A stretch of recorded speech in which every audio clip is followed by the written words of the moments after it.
Paano nga ba namin siniset up yung coffee cart? Hi guys, this is Ludi, ang all-around barista ni Bailey.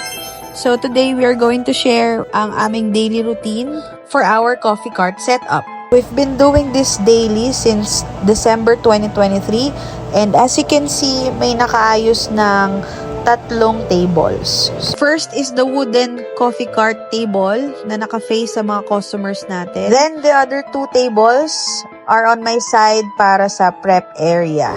Very convenient din yung wooden coffee cart as it places our outside cabinet for dry equipment. Na-setup ko na dyan yung mga cups, syrup containers, milk and juices, pati na din yung coffee. At thank you dahil kahit di pa tayo tapos mag-set up, now may first order tayo which is the lemonade. So after this, meron pa tayo mga lights and electric fan. Yan, mga ganyan isi-set up pa natin. At yan, dumating na si Tart at parang gusto niya na ipatigil tong ginagawa ko. Pero syempre, eme lang, di niya knows.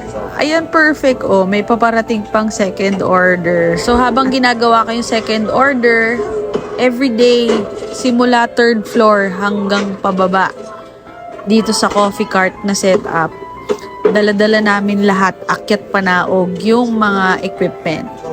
Yes, it's hard, but wala naman kasing madaling trabaho. So, this is our chosen work and we love to do it every day. Ganon.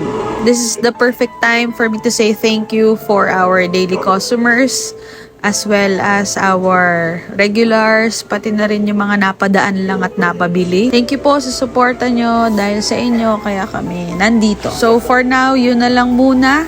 And we will be sharing our egress or pack-up process.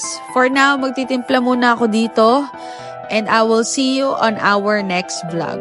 Thank you!